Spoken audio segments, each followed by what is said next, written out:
Believe it or not, right behind me here is the last evidence of the medieval centre for disease control at Kells, established first around the year 1200 AD.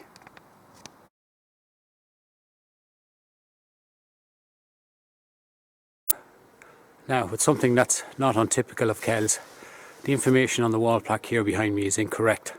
This was not a centre for the Knights Hospitallers. They were based out in Kilmainham. This was the centre for the Friars Cruciferis, the Crutched Friars, as I say, who had established the hospital here around the year 1200 AD, just outside the walls of Kells, which had been erected 20 years earlier by Hugh de Lacy, the first Norman Lord of Meath. Friars had developed independently throughout the 12th century, most probably because of the Crusades from Europe that were heading to the Near East. They were formally established by Pope Alexander III in 1169, and around that time there was already a national institution of Crutched Friars based in Italy. Now, we believe it was these Italian Crutched Friars that were the influence behind the opening of the Hospital of the Crutched Friars here in Kells around the year 1200. Now, they were invited to Kells by Walter de Lacy, son of Hugh de Lacy. Walter succeeded his father as Norman Lord of Meath, and Kells was one of their key strongholds. But the hospital is not in terms of a hospital we'd understand today. It's actually to provide initially hospitality, mostly for weary travellers. We're an independent order, the Crutched Friars. They didn't really act on their own. As I say, from the late 12th century they've been given a set of orders and regulations and were established into an official order. But most of their churches or their hospitals took authority from the Augustinians. And as I say, in Kells we had the Augustinians here from the 1140s already on Cannon Street.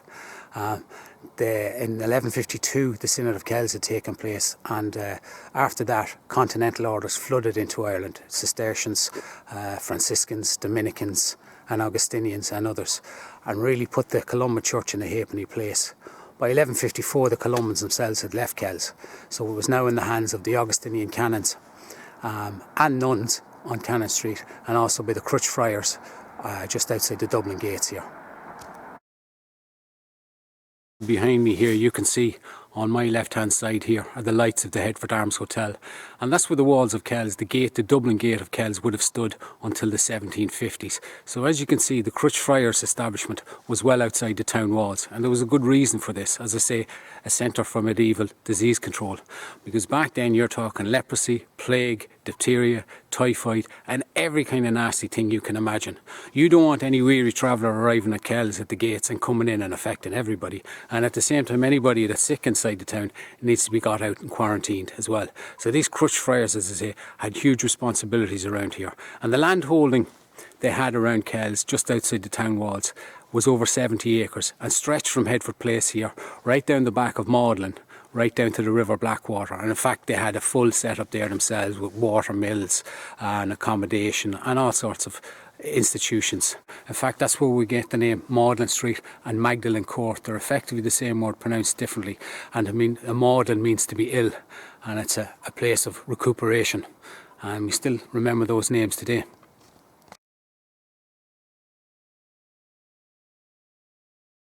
In the 15th century, Kells was on the edge of a war zone.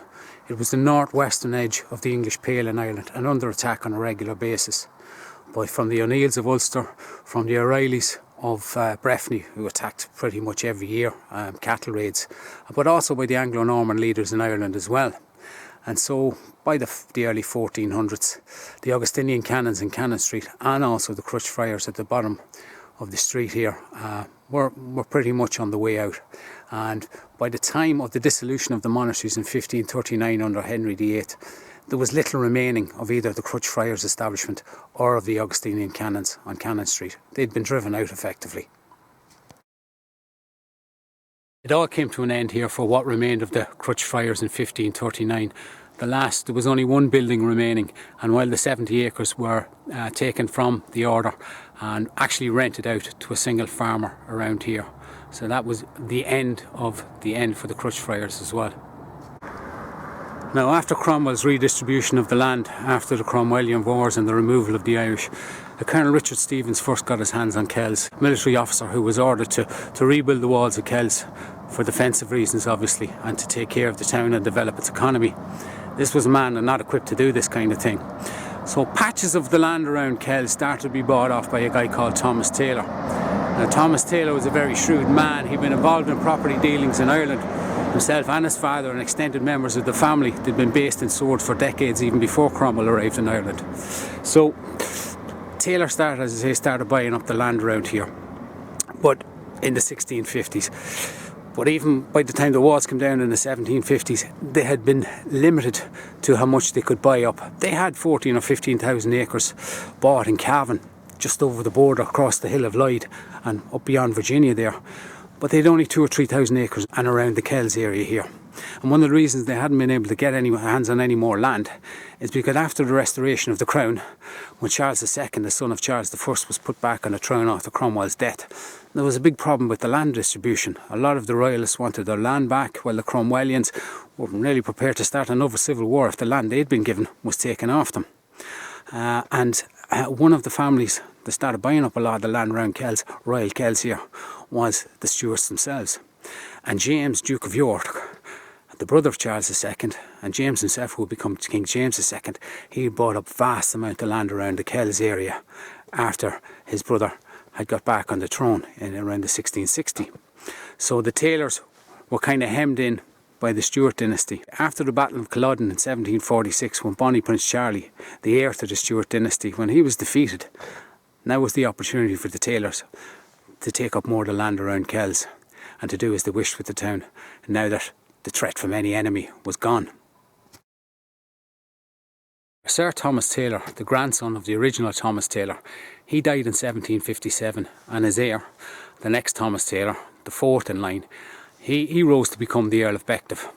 Now when his father died in 1757, up until that point they had lived within the walls of the town, but now with the Battle of Culloden over, any danger gone, the Taylors were now going to move up a little bit. And so the walls of Kells came down, as I say, and the buildings there in Hertford Place were built, these beautiful Georgian buildings, just right outside where the walls used to be. And the Taylor family themselves, well, they built a house outside the town here, which we know today as Hertford House, which runs out this road here. But there was a problem when they went to build that house. Was the remains of the old Crutched Friars establishment, which, although they'd been desolate and rented out for at that stage 2 centuries, there was still the remains there of a lot of mortal souls who were interned in the grounds around here, people who had suffered from every kind of sickness in the medieval period. Now, this extended area blocked the road that the Taylors wanted to build out to their new house on Hertford Estate. So what did they do? They removed all the remains around here, built large walls, and interred whatever remains they could find within these high walls here behind me. And so it changed from being the hospital of the Crutched Friars of St. John the Baptist to the graveyard of St. John the Baptist. 1750s, all remnants of the Crutched Friars of St. John the Baptist and their hospital around Kells here had disappeared. But when you pass this the next time, remember, this was the medieval centre for disease control in Kells, and they looked after a lot of people with a lot of worse things than coronavirus.